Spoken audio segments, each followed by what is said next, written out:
Halo teman-teman, apa kabar kalian semuanya?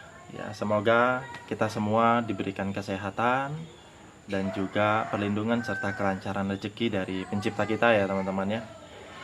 Nah, pada video kali ini teman-teman, saya ingin membahas ya, mungkin juga sedikit berbagi tips kepada teman-teman mengenai cara membuat asinan ya, atau grid untuk burung merpati ya. Jadi mungkin sebagian dari teman-teman ada yang mungkin sudah tahu ya mengenai asinan dan grid, tapi mungkin ada juga yang belum terlalu paham fungsi sesungguhnya dari asinan atau grid untuk burung merpati. Nah, kalau teman-teman sudah lama memelihara burung merpati, mungkin teman-teman sering melihat ya, sewaktu burung merpati itu teman-teman umbar, mereka akan mengais-ais tanah untuk mencari bebatuan kecil, kerang atau bahkan mungkin cangkang telur ya teman-teman ya. Nah, hal ini wajar teman-teman. Bahkan merpati milik saya ada beberapa, kalau saya perhatikan itu bahkan sering mematuk-matuk tembok ya, atau dinding ya teman-teman ya. Jadi memang secara naluriah burung merpati setiap hari akan selalu berupaya mencari grid untuk diolah di tubuh mereka. Nah, namun kira-kira apa sih manfaat sesungguhnya dari grid ya, untuk burung merpati? Grid itu teman-teman, itu mempunyai setidaknya 3 manfaat utama untuk burung merpati ya, teman-teman. Jadi manfaat yang utama, atau manfaat yang pertama adalah untuk pencernaan dari burung merpati. Jadi seperti yang kita tahu, burung merpati itu memakan biji-bijian ya. Ada jagung, mungkin juga kacang tanah dan biji-bijian lainnya ya. Dan bahan makanan mereka itu keras. Nah, grid itu membantu mengolah bahan makanan yang keras tadi di dalam tembolok burung merpati supaya menjadi halus atau menjadi lembut sehingga bisa mudah untuk dicerna oleh burung merpati. Nah, untuk manfaat yang kedua atau fungsi dari grid yaitu adalah sumber dari mineral teman-teman, yang dimana itu berfungsi untuk pertumbuhan tulang, pertumbuhan bulu, dan juga pembentukan cangkang telur, serta menjaga supaya birahi burung merpati itu tetap terjaga. Manfaat yang ketiga adalah membantu kesuburan dari burung merpati itu sendiri teman-teman. Jadi jika teman-teman rutin memberikan grid atau asinan untuk burung merpati setiap hari setelah mereka makan, setelah burung itu makan, itu akan membantu burung merpati milik teman-teman supaya tetap subur ya, baik jantan dan juga betina.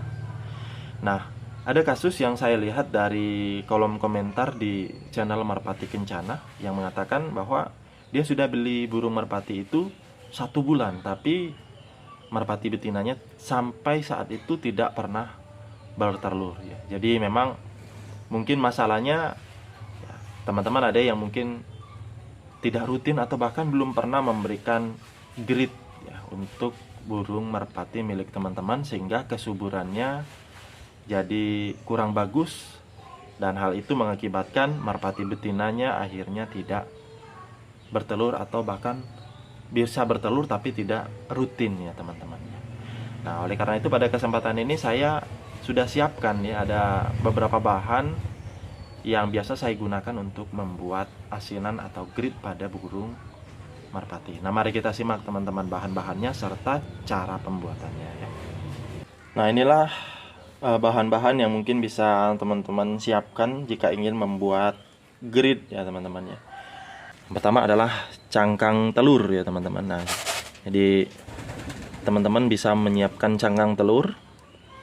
Teman-teman pertama-tama mungkin bisa cuci dulu cangkang telurnya supaya bersih. Baru lalu diremas dan dikeringkan ya di panas matahari ya teman-teman. Lalu ada juga pasir dan juga batu bata teman-teman. Nah, memang menurut yang saya pelajari, pasir yang bagus untuk digunakan sebagai bahan campuran untuk membuat grid adalah pasir pantai teman-teman, karena di situ seringkali sudah tercampur dengan ya kulit-kulit kerang ya yang ada di lautan ya. Jadi memang sumber mineralnya jadi lebih komplit ya teman-teman ya. Tapi ketiga bahan ini sebenarnya sudah cukup dan juga sudah sering saya gunakan dan berikan untuk burung merpati ya. Nah, untuk batu bata teman-teman bisa haluskan lalu disaring ya untuk mengambil bagian yang cukup besar ya, sehingga merpati bisa memilah sendiri nantinya. Begitu juga dengan pasir, teman-teman bisa pilah dengan cara menyaring sehingga kerikil-kerikil atau pasir yang berukuran besar yang nantinya akan teman-teman ambil ya. Nah, bagaimana cara pembuatannya itu sebenarnya gampang teman-teman, tinggal teman-teman campurkan saja ketiga bahan ini ya.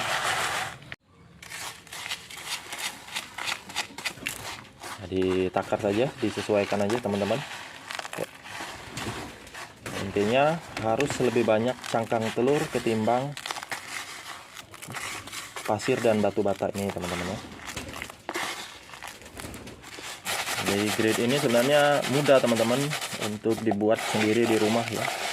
Tapi kalau teman-teman mungkin tidak punya waktu untuk membuat grid, teman-teman bisa beli ya. Banyak dijual di toko-toko pakan burung atau bahkan di online shop teman-teman ya. Ya, bagaimana teman-teman? Cukup mudah bukan cara membuat grid untuk burung merpati? Nah, sedikit pengingat dari saya teman-teman. Jadi kalau teman-teman mungkin sedang mempersiapkan cangkang telur, upayakan untuk dibersihkan sebaik mungkin ya. Karena kalau cangkang telur itu tidak dibersihkan dengan baik, itu nanti bisa membawa virus atau kuman untuk burung merpati itu sendiri teman-teman. Jadi selama proses pencuciannya ya teman-teman bisa tambahkan garam ya untuk mematikan kuman yang ada di cangkang telur itu sendiri teman-teman. Ya, ini sedikit tips yang mungkin bisa saya bagikan kepada teman-teman sekalian sebagai cara sederhana atau cara mudah dalam membuat grid di rumah ya, supaya bisa teman-teman berikan untuk burung merpatinya, sehingga asupan mineral dari tubuh burung merpati itu bisa terjaga, sehingga burung merpati kesayangan kita bisa tetap sehat dan juga berproduksi setiap waktu ya teman-teman ya. Oke, sekian video ini senang saya bagikan kepada teman-teman. Jangan lupa terus dukung channel Merpati Kencana dengan klik tombol like, subscribe, dan komen sebanyak-banyaknya.